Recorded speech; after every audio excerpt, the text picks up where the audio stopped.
Hello dear students, welcome back to the channel of Dr. Gaurav Verma. In this video lecture, we will learn the concept partially ordered sets, that is posets. Now first of all, we have a definition of poset. Poset का क्या मतलब है? अगर कोई non empty set P है with the binary population less than equal to, तो अगर उसको पोसेट तभी बोलेंगे अगर वो तीन बातें माने, reflexibility, antisymmetry and transitivity. Reflexibility का मतलब होता है कि each element belongs to itself, यानी कि a less than equal to a। Antisymmetry का क्या मतलब होएगा? अगर a b से छोटा है and b less than a, then they must equal to ab।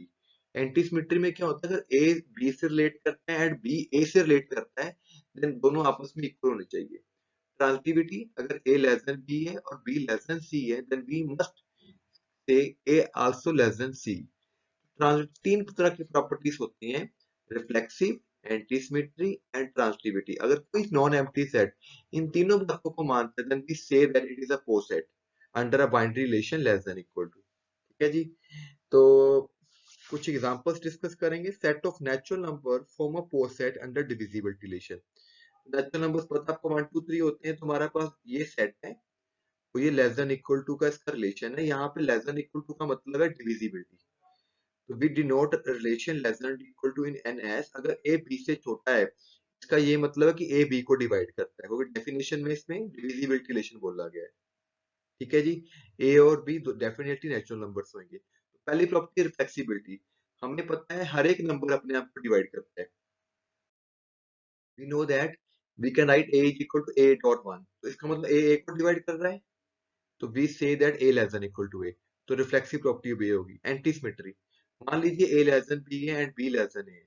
अगर ए लेस देन बी है, इसका मतलब ए बी को डिवाइड कर रहा है, ये बी ए को डिवाइड कर रहा है। तो अगर ए बी को डिवाइड करता है तो बी बड़ा है, तो I can write B is equal to A के वन। इसी तरह अगर इसमें ए बड़ा है तो I can write A is equal to B K two. ठीक है जी। तो क्या कीजिए, इस बी में, ऊपर वाले में बी में ए की वैल्यू पुट कर दो।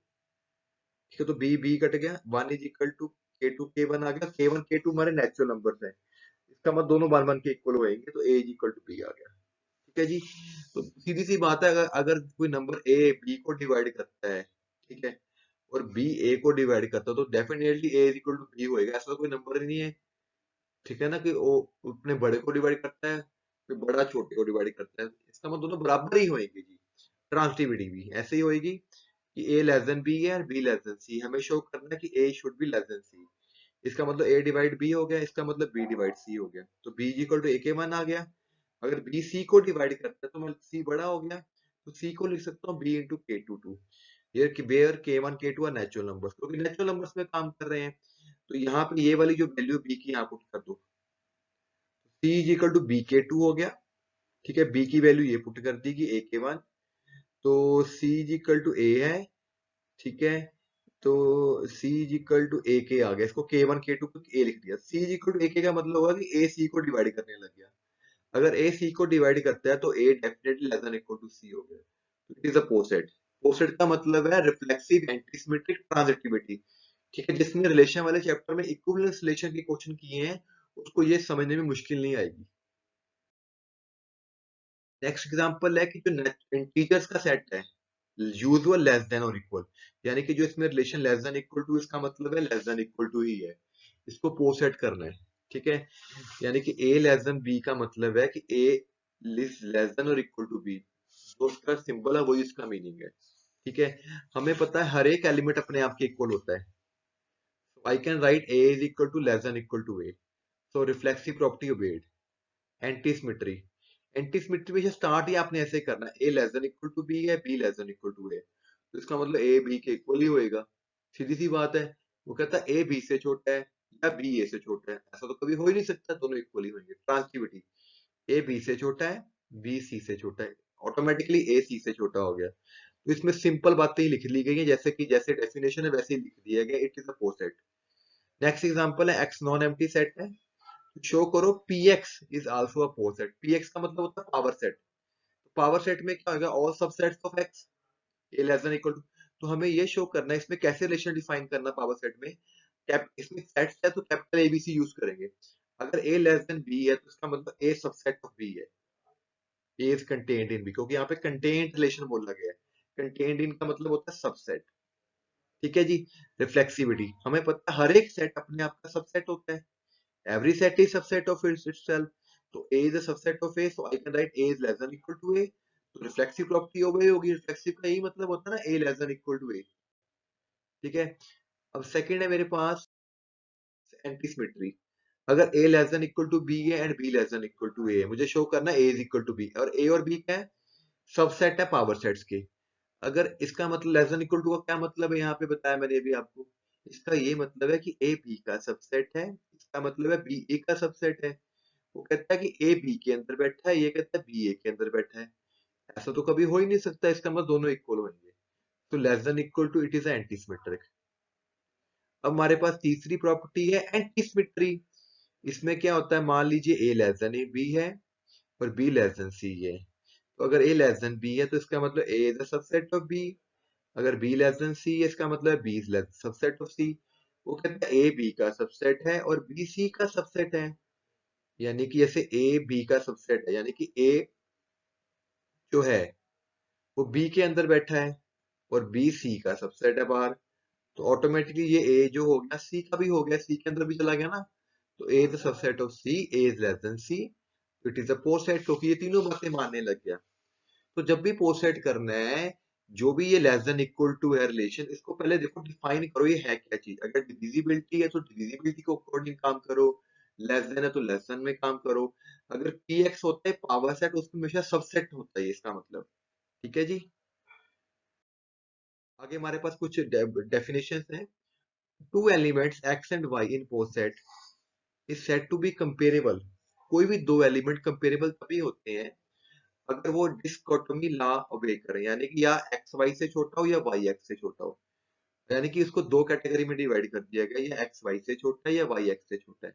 अगर कोई भी दो एलिमेंट्स के लिए ये बात ओबे होती है तो हम उसको बोलते हैं कंपेरेबल एलिमेंट्स। ठीक है। और ऐसा poset in which every two elements are comparable, यानी कि अगर किसी पोसेट में हर एक दो एलिमेंट्स में ये चीज हो जाए, तो उस पोसेट को हम बोलते हैं टोसेट या चेन या लीनियरली ऑर्डर्ड सेट। ठीक है। इसका क्या मतलब, जिसमें हर एक दो एलिमेंट कंपेरेबल हो, जैसे नेचुरल नंबर्स है। अगर लेस देन इक्वल टू का रिलेशन ले, तो हर एक दो एलिमेंट जैसे 1 और 3 है, या वन वन 3 से छोटा है या 3 1 से छोटा है, तो 1 3 से छोटा होता है 2 है। 2 5 ले लो, 2 5 से छोटा, तो हर एक दो एलिमेंट्स में लेस देन का रिलेशन ओबे होएगा। तो it is a toset chain. अगर हम डिविजिबिलिटी का रिलेशन ले, 2 और 3 नेचुरल नंबर से, ना 2 3 को डिवाइड करता है, ना ही 3 2 को डिवाइड करता है, तो दोनों आपस में रिलेशन में नहीं है, so it is not a chain. आगे हैशेड डायग्राम कैसे बनाते हैं पांचवी ऑर्डर सेट्स के। देखो पांचवी ऑर्डर सेट्स में जब भी आपने हैशेड डायग्राम बनाना है, दो चीजें ध्यान रखनी है कि वो दोनों एलिमेंट्स आपस में कंपेरेबल होने चाहिए। अगर दो एलिमेंट्स आपस में कंपेरेबल है तो ए से बी आपका एरो जाएगा। जनरली जैसे ए छोटा है बी बड़ा है, यानी कि ये इसका सक्सेसर है, ये प्रीडेसेसर है। तो सक्सेसर को नीचे बनाते हैं, प्रीडेसेसर को ऊपर बनाएंगे। ठीक है।